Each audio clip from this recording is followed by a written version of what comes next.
되시기를 바랍니다. 하나님께서 오늘 우리에게 주시는 말씀은 구약성경 신명기 29장 1절에서 9절까지 말씀입니다. 구약성경 308페이지에 있습니다. 신명기 29장 1절에서 9절까지 말씀입니다. 하나님의 말씀을 들으십시오. 호렙에서 이스라엘 자손과 세우신 언약 외에 여호와께서 모세에게 명령하여 모압 땅에서 그들과 세우신 언약의 말씀은 이러하니라. 모세가 온 이스라엘을 소집하고 그들에게 이르되 여호와께서 애굽 땅에서 너희의 목전에 바로와 그의 모든 신하와 그의 온 땅에서 행하신 모든 일을 너희가 보았나니 곧 그 큰 시험과 이적과 큰 기사를 내 눈으로 보았느니라. 그러나 깨닫는 마음과 보는 눈과 듣는 귀는 오늘까지 여호와께서 너희에게 주지 아니하셨느니라. 주께서 40년 동안 너희를 광야에서 인도하셨거니와 너희 몸에 옷이 낡아지지 아니하였고 너희 발에 신이 헤어지지 아니하였으며 너희에게 떡도 먹지 못하며 포도주나 독주를 마시지 못하게 하셨음은 주는 너희의 하나님 여호와이신 줄을 알게 하려 하심이니라. 너희가 이곳에 올 때에 헤스본 왕 시혼과 바산 왕 옥이 우리와 싸우러 나왔으므로 우리가 그들을 치고 그 땅을 차지하여 르우벤과 갓과 므낫세 반 지파에게 기업으로 주었나니 그런즉 너희는 이 언약의 말씀을 지켜 행하라. 그리하면 너희가 하는 모든 일에 형통하리라. 아멘. 우리는 현재 알고리즘의 시대를 살고 있습니다. 거의 현대인들은 이 알고리즘에 쩔어 있다고 말할 수 있을 정도죠. 조금이라도 인터넷을 사용한다면 이것은 피할 수 없는 문제입니다. 자, 그래서 요즘에 알고리즘이 어떤 의미로 사용되고 있는지는 여러분 모두 다 잘 알 것이라고 생각을 합니다. 사전적 의미로 이 알고리즘은 어떤 문제의 해결을 위하여 입력된 자료를 토대로 하여 원하는 출력을 유도하여 내는 규칙의 집합이라고 사전에서는 정의를 내립니다. 근데 말이 좀 어렵죠. 좀 더 쉽게 표현을 하면 어떤 문제를 해결하기 위해 정해진 일련의 절차나 방법이라고 표현할 수 있겠습니다. 자, 이게 알고리즘인데요. 그런데 요즘에 우리가 알고리즘이라는 말을 사용할 때는 내 취향과 패턴을 알고 거기에 맞추어서 나에게 가장 알맞는 컨텐츠를 제공해 주는 것을 의미하는 말로 이 알고리즘이라고 하는 말을 사용을 합니다. 자, 그래서 어떤 영상의 댓글을 보면 알고리즘이 나를 여기까지 이끌었다 이런 표현을 종종 볼 수가 있습니다. 자, 그러니까 맞춤형 서비스를 제공하는 것을 알고리즘이라고 말하는 거죠. 자, 그래서 현대의 우리는 엄청난 정보 속에서 살아갑니다. 과거의 사람들에 비해서 현대의 우리는 아는 게 엄청나게 많습니다. 자, 궁금한 것이 있고 잘 모르는 게 생기면 바로 스마트폰으로 인터넷에 접속을 해서 물어보면 바로 답을 얻을 수 있습니다. 옛날에는 친구들끼리 네 말이 맞니, 내 말이 맞니 한참을 싸웠지만 지금은 그럴 필요가 없죠. 딸깍하면 바로 답이 나오니까요. 게다가 또 AI라고 하는 게 나와서 더 쉽게 우리는 정보를 획득할 수 있습니다. 우리는 어마어마한 양의 정보를 보고 있고 듣고 있고 이해하고 있습니다. 자, 그리고 이런 알고리즘은 우리에게 매우 편안함을 제공합니다. 내가 계속해서 보고 싶어 하는 것들, 또 듣고 싶어 할 만한 것들을 알아서 골라서 계속해서 보여주죠. 그래서 나와 반대되는 생각을 가진 사람들의 의견을 듣기가 참 쉽지 않습니다. 자, 그런 것들은 사전에 이 알고리즘에 의해서 차단되어 버리죠. 에이, 재미없어 이러면서 전화기를 꺼버리는 일이 발생하지 않도록 하기 위해서 계속해서 사람들을 붙들어 두기 위해 이 컨텐츠 회사는 내가 좋아할 만한 것들을 계속해서 보여줍니다. 자, 그러다 보니 더 자극적이고 별로 머리를 쓰지 않아도 되고 또 불편하지도 않고 편안하게 즐길 수 있는 것들만 보고 듣게 됩니다. 자, 그러나 이러한 또 알고리즘이 가장 부정적으로 나타나는 영역이 있는데요. 바로 이 정치의 영역이죠. 정치라고 하는 건 기본적으로 서로 다른 이념이 충돌하는 현장이고, 그렇지만은 현실을 살아야 하는 우리 사람들이기 때문에 이 대화와 타협을 통해서 서로 양보하고 또 그러면서 조화를 이루도록 하는 게 이 정치입니다. 자, 그런데 현대의 정치는 더 극단적으로 변해버렸죠. 서로 상대 진영의 사람들과는 상종도 못할 사람으로 여기고, 이 같은 국가의 국민으로 존재하는 것을 혐오스러워하고 아예 대화를 하지 않으려고 하는 모습이 보입니다. 이게 이 알고리즘의 폐해죠. 계속 듣고 싶은 것만 듣고 보고 싶은 것만 보다 보니까 이 생각이 하나로 완전히 이제 고정이 되어 버리는 겁니다. 그래서 다른 것을 받아들이거나 용납할 수가 없는 지경이 되어 버립니다. 아마 여러분들 중에는 유튜브에서 설교도 많이 들으실 텐데요. 아마도 비슷비슷한 류의 설교를 많이 듣게 되지 않나 싶습니다. 결국 이 내 입맛에 맞는 설교만 듣게 되는 거죠. 이 알고리즘 때문에. 자, 그래서 우리는 현대에 엄청나게 많은 것을 보고 듣고 있지만 실상은 제대로 보거나 듣는 것은 아무것도 없는지도 모릅니다. 간혹 80년대나 90년대를 배경으로 하는 영상에 보면 댓글에 사람들이 하는 말이 그 당시가 불편한 것은 좀 있었지만은 그래도 뭐 정이 있었다, 좋았다, 뭐 행복했다라고 하는 표현을 하는 사람들을 종종 봅니다. 그때가 그리운 이유는 현대에 비해서 그때가 뭔가를 많이 아는 시대는 아니었지만은 하나를 알아도 깊이 알고 또 그것이 내 것으로 소화가 되고 또 사람들과 깊은 소통의 교제가 있었기 때문이지 않았을까 하는 생각이 듭니다.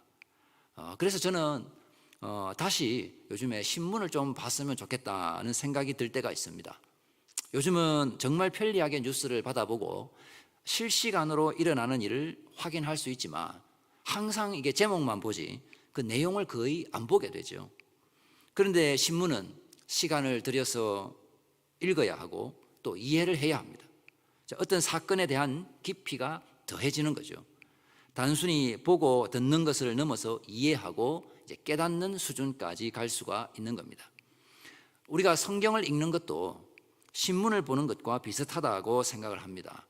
우리가 하나님의 말씀을 알고리즘에 의해서 실시간 뉴스를 보여주는 이 스마트폰 방식으로 볼 것이냐, 아니면 성경을 펼쳐서 내가 직접 눈으로 보고 소리내어 읽고 또 그걸 귀로 듣고 그러면서 이해하고 깨닫는 단계까지 나아갈 것이냐 하는 것입니다.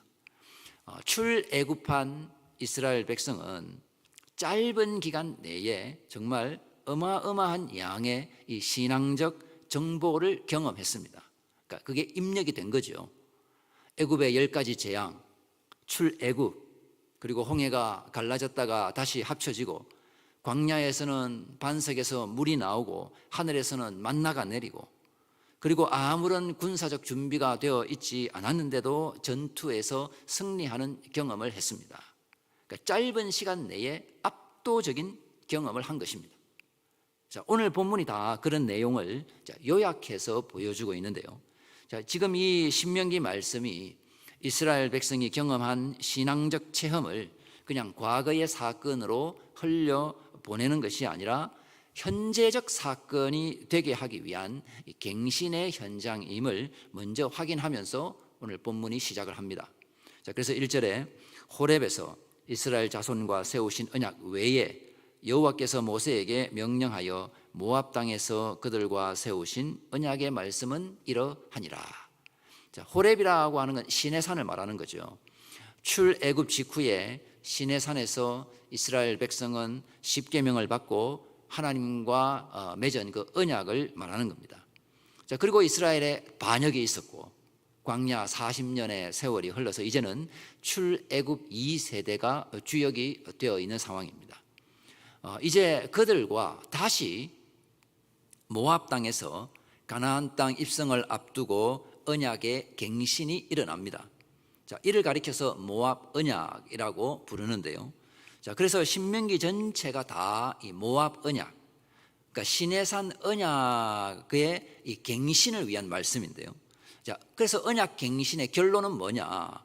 사실 시내산 언약과 별반 다르지 않습니다. 9절에 보면 그런즉 너희는 이 언약의 말씀을 지켜 행하라. 그리하면 너희가 하는 모든 일이 형통하리라. 그러니까 하나님과의 언약의 말씀은 이 언약은 말씀에 대한 순종을 요구를 하고 순종의 삶이 곧 형통이라고 이 하나님과의 언약의 말씀은 강조합니다. 자, 그러면 답은 단순하죠. 순종하면 됩니다. 성경은 온통 하나님께 대한 참된 순종을 요구하고 계속해서 그것을 강조합니다. 모세로부터 시작해서 모든 선지자들의 강조점은 다 뭐냐? 순종입니다. 오직 하나님께 순종, 즉 하나님의 말씀에 대한 순종, 율법에 대한 순종이죠. 자, 그런데 우리가 이스라엘 역사를 보면 참 순종을 안 합니다. 자, 못하는 건지 안 하는 건지 어쨌든 순종이 잘 안 되죠. 하지만 가나안 땅 정착 이후에 농사를 지으면서 안정적으로 살아가는 이스라엘 백성들이 불순종한다. 그거는 그래도 좀 이해가 됩니다. 사람이 연약해서 그럴 수도 있겠다 하는 생각이 들죠. 그런데 출애굽 1세대와 2세대가 불순종하는 건 참 이해가 잘 되지 않습니다. 자, 왜냐하면 그들은 그 어떤 세대보다도 압도적으로 많은 신앙적 체험을 한 세대이기 때문입니다. 자, 무에서 유를 만들어내시는 이 창조주의 손길을 직접 경험한 세대입니다. 자, 그들이 뭘 보았는지 한번 볼까요? 2절 3절 우리 함께 읽겠습니다. 모세가 온 이스라엘을 소집하고 그들에게 이르되 너희의 목전에 바로와 그의 모든 신하와 그의 온 땅에 행하신 모든 일을 너희가 보았나니 곧 그 큰 시험과 이적과 큰 기사를 내 눈으로 보았느니라. 자, 10가지 재앙, 출애굽, 홍해 사건을 다 보았다는 거죠. 그것도 자기 눈으로 이게 직접 똑똑히 보았습니다.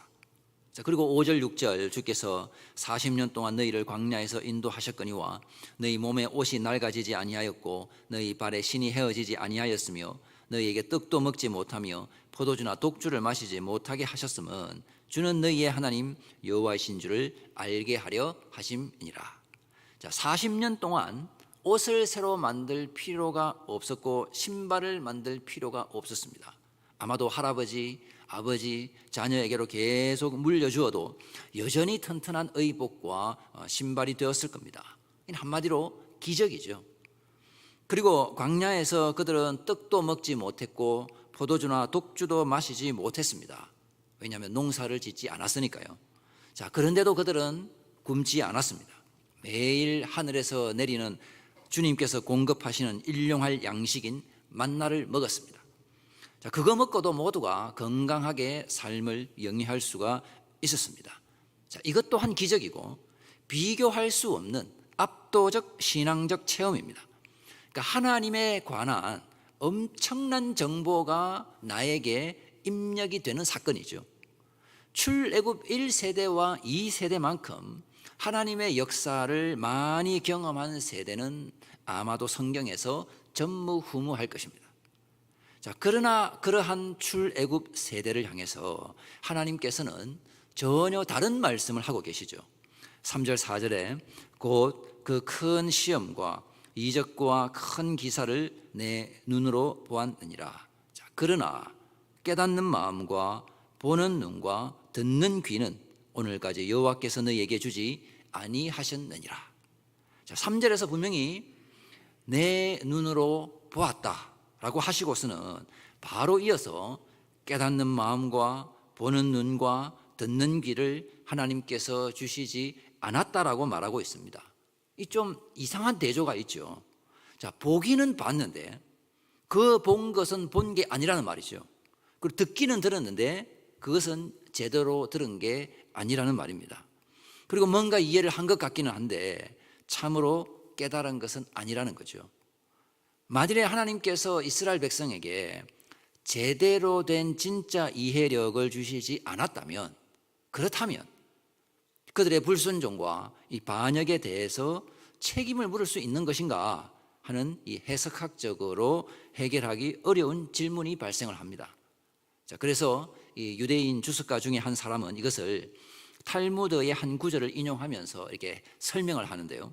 자, 탈무드에 보면 사람이 스스로 정결해지기를 추구한다면 그는 그렇게 하도록 도움을 받을 것이다 라고 하는 구절이 있습니다. 그래서 이 구절을 이제 활용을 해서 신명기 29장 이 4절을 해석하기를 하나님께서 깨닫는 마음, 보는 눈, 자, 듣는 귀를 주시지 않았다는 말은 하나님께서 일방적으로 이 이스라엘의 깨달음을 차단했다고 하는 의미가 아니라 하나님의 은혜와 그 길을 자발적으로 구하고 순종하기를 선택하는 자들에게는 비로소 영적 감지력과 신뢰의 마음을 선물로 주신다는 의미로 해석을 합니다. 자, 그러니까 이미 이스라엘 백성 마음에 놀라운 하나님의 은혜의 그 역사를 경험은 했지만, 자, 그들의 마음에 하나님을 향한 신실하고 자발적인 순종의 마음은 없었다는 겁니다. 자, 그걸 가리켜서 깨닫는 마음, 보는 눈, 듣는 귀가 없었다라고 표현을 하는 거죠. 그래서 이 경험과 깨달음은 다른 겁니다. 자, 하나님의 은혜를 경험했다고 해서 반드시 하나님을 잘 아는 건 아닙니다. 병이 낫고 망하던 사업이 다시 일어서고 기도가 응답이 되고 어려운 일이 해결이 되어도 하나님을 제대로 모를 수 있습니다. 사건만 보고 그 사건을 행하신 하나님을 보지 않기 때문이죠. 자녀가 우리 둘 이상 있으면 이 아이들이 똑같은 것을 경험했는데도 서로 받아들이는 것이 다른 경우를 봅니다. 똑같은 선물을 받아도 어떤 아이는 계속 부족하다고 불평을 하고 어떤 아이는 또 선물을 준 그 부모의 마음을 헤아리고 감사하는 아이가 있죠. 경험이 반드시 내 신앙을 보정해 주는 게 아닙니다. 자, 우리는 보통 체험이 많으면 신앙이 좋을 것이라고 생각을 하고 좋아야 한다고 생각을 하죠. 하지만 대부분의 사람은 체험을 많이 가지고 있지 않습니다. 또, 자, 그런데도 그런 체험이 많이 없어도 여전히 하나님을 신뢰하고 사랑하고 또 그 말씀에 순종하며 살려고 하죠. 이게 진짜 신앙입니다. 이게 바로 깨닫는 마음과 보는 눈과 듣는 귀가 있는 겁니다. 어떤 현상 또는 그 사건 속에 있는 하나님을 바라보는 것입니다. 하나님을 깨닫는 마음과 보는 눈과 듣는 귀로 제대로 이해를 하지 못하면 하나님을 어떤 분으로 이해하게 되느냐? 그냥 내 문제를 해결해 주시는 분으로만 인식하게 되는 겁니다. 하나님을 갈망하는 이유가 오로지 나에게 필요한 것이 있을 때만 그렇게 하는 거죠. 아플 때 하나님을 찾고, 돈이 필요할 때 하나님을 찾고, 자녀에게 문제가 생겼을 때 하나님을 찾고, 앞길이 막막할 때 하나님을 찾습니다. 물론 이게 지금 잘못이라는 말 아닙니다.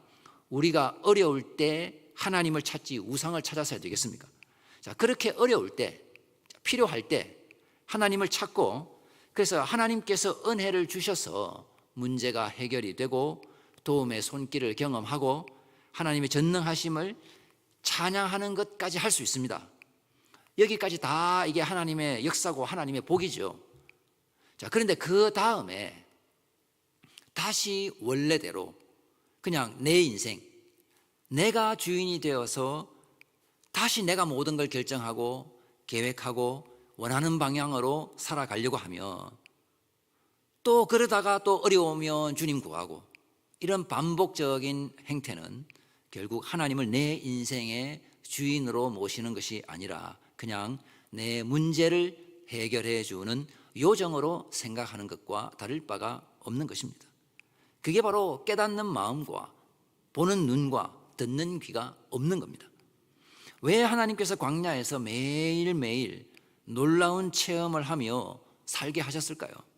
자, 6절에 보면 너희의 하나님 여호와이신 줄을 알게 하려 하심이니라.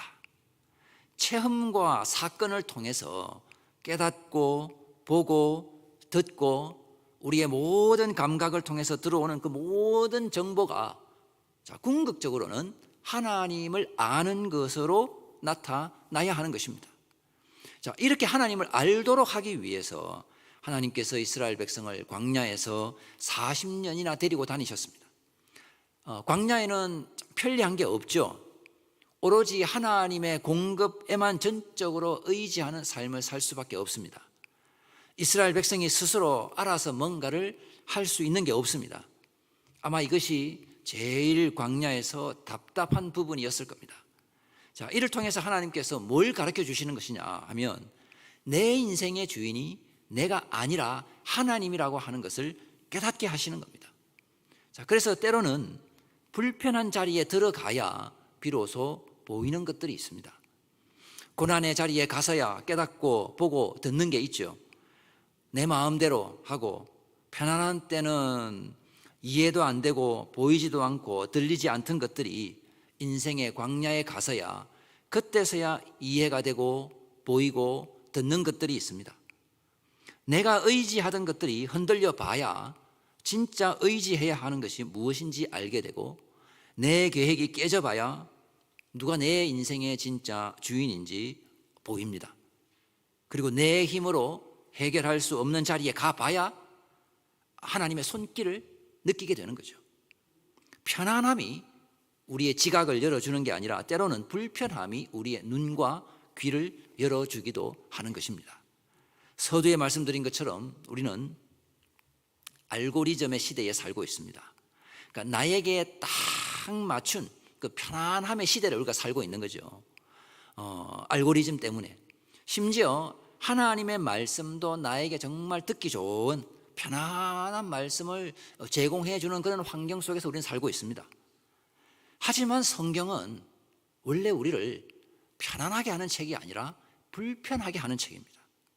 내가 옳다고 생각하는 것들이 틀렸다고 말하는 책이고 내가 우상으로 붙들고 있는 것들을 포기하라고 말하는 책입니다. 그리고 용서하기 싫은 사람을 용서하라고 하는 책이고 재물을 붙잡지 말고 나누라고 말하는 책이고 넓은 길보다는 좁은 길, 십자가의 길을 가라고 말하는 책입니다. 그래서 나에게 편한 그 알고리즘에 의하면 사실 성경은 우리가 만날 수 있는 책이 아니죠. 성경은 죄인에게는 이게 불편한 책입니다. 하지만 그 불편함이 하나님을 깨닫게 하고 보게 하고 듣게 하는 겁니다. 하나님을 제대로 알기 위해서는 바로 이 편안함이라고 하는 이 알고리즘 속에서 벗어나서 불편함을 감수하고 주님 앞으로 나아가야 하는 것입니다. 그렇다고 해서 일부러 불편함을 찾아 나서서 고생을 하고 고난을 자처하라는 말이 아니라 이 알고리즘에 의한 그 편안함을 우리가 경계할 수 있어야 하는 거죠. 사람과의 관계도 그렇습니다. 자, 새로운 사람을 만나는 건 이건 불편한 일이죠. 우리 교회에 새로운 사람이 들어오는 건 이게 불편한 일입니다. 자, 그 사람과 인사하는 게 불편한 일이고 또 구역이 편성이 될 때 익숙하지 않은 사람과 함께 편성되는 거 이거 불편한 일입니다. 항상 익숙하고 편안한 사람하고만 있으려고 하는 게 이게 우리 모두의 습관입니다. 하지만 그 불편함을 감수하고 뚫고 나아가야 그 가운데 새로운 관계가 형성되고 우리가 그리스도 안에서 한 형제, 자매라는 것이 확인이 되고 이 공동체라고 하는 게 확인이 되는 겁니다. 자, 그런 관계에서 오는 불편함을 감수하지 못하면 교회로서의 기능을 제대로 하지 못하는 것입니다. 자, 그래서 알고리즘을 깨고 나아가서 이 불편함을 감수하는 것은 하나님을 나에게 맞추는 것이 아니라 내가 하나님의 뜻에 맞추어가는 과정이죠.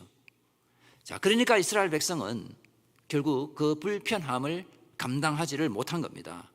그래서 엄청나게 많은 체험은 있었어도 깨닫지 못했고 보지 못했고 듣지 못했습니다. 자, 그래서 이처럼 어리석은 우리의 이 지각을 열어주기 위해서 이 하나님의 아들이신 예수님께서 오셨고 성자라고 하는 하나님의 아들이라고 하는 그 편안한 자리를 버리고 이 땅에 불편함을 감수하고 오셔서 예수님께서 십자가의 길을 걸어가셨습니다. 그리고 예수님께서 십자가에서 죽으시고 부활하신 후에 엠마오로 가는 길에서 예수님은 제자들을 만나시고 그들의 눈을 열어주셨습니다. 누가복음 24장 31절에 그들의 눈이 밝아져 그인 줄 알아보더니 예수는 그들에게 보이지 아니하시는지라. 또한 곧 이어서 11 제자를 만나시고는 이렇게 말씀하시죠. 45절에 이에 그들의 마음을 열어 성경을 깨닫게 하시고, 부활하신 예수님께서 처음 하신 일은 바로 제자들의 마음과 눈과 귀를 열어 주시는 것이었습니다. 그래서 그리스도의 십자가는 인간의 가장 불편한 진실을 마주보게 만들지요. 내가 내 인생을 구원할 수가 없고 내가 내 인생의 주인이 아니라는 이 불편한 진실을 깨닫게 하고, 나를 위해서 십자가에서 피 흘려 죽으신 그리스도만을 바라보게 만듭니다. 그리고 이제는 주님만이 나의 주인이시요 생명이심을 고백하게 하는 것이 바로 이 그리스도의 십자가입니다. 자, 그러므로 우리가 해야 할 일은 이 알고리즘적인 신앙을 벗어버리고 하나님께서 보여주시는 것을 보고 들려주시는 것을 듣고 또 깨닫게 하시는 것을 받아들이는 그 불편함을 감수하는 것입니다. 그것이 우리의 생각과 교만과 독선을 깨뜨리고 참된 의의 길로 인도할 것입니다. 그래서 이 오늘 본문의 마지막 결론이 이거죠. 9절 다 함께 읽습니다. 그런즉 너희는 이 언약의 말씀을 지켜 행하라. 모든 일이 형통하리라. 그런즉 하나님께서 애굽에서 구원하셨고 광야에서 먹이셨고 입히셨고 보호하셨고 전쟁에서 승리하게 하셨습니다. 자, 그 모든 걸 통해서 하나님께서 누구신지를 알게 하셨습니다. 자, 그런즉 이제 말씀을 지켜 행하는 것이 신자의 본분입니다. 자, 그래서 깨닫는 마음과 보는 눈과 듣는 귀가 있다는 것은 성경 많이 알고 기도 많이 하고 체험이 많다는 것만을 말하는 것이 아니라 하나님만을 내 인생의 주인으로 모시고 그 말씀에 순종하는 삶을 말하는 것입니다. 제대로 깨닫고 보고 듣게 되면 순종하게 되는 것입니다. 그래야 하나님이 내 인생의 문제 해결사로 전락하지 않고 참된 주권자가 되셔서 우리는 주님 안에서 참된 평강을 누릴 수 있게 되는 거죠. 우리는 정말 편리한 시대를 살고 있습니다. 조금의 불편함만 있어도 어떻게 하든지 그걸 해결을 해서 더 편해지려고 하는 시대를 살고 있습니다. 하지만 우리의 영혼이 편리함만을 찾아서는 안 될 것입니다. 예수님께서 편리함을 버리고 불편함을 감수하셔서 우리를 구원해 주셨습니다. 우리가 주님의 자녀로 살아가는 것도 이 세상의 편리함을 뒤로 하고 십자가의 길로 나아가서 불편함을 감수할 때 그 가운데 하나님의 생명의 역사는 우리를 통해서 다시 나타날 것입니다. 깨닫는 마음, 보는 눈, 듣는 귀가 열려서 우리 날마다 주님의 음성을 듣고 주님의 뜻에 순종함으로 우리 하나님이 여호와이시고 우리의 주인이시고 우리의 생명이심을 알고 언약의 말씀을 지켜 행하는 우리 형통한 삶을 살아가는 모든 성도들이 되시기를 바랍니다.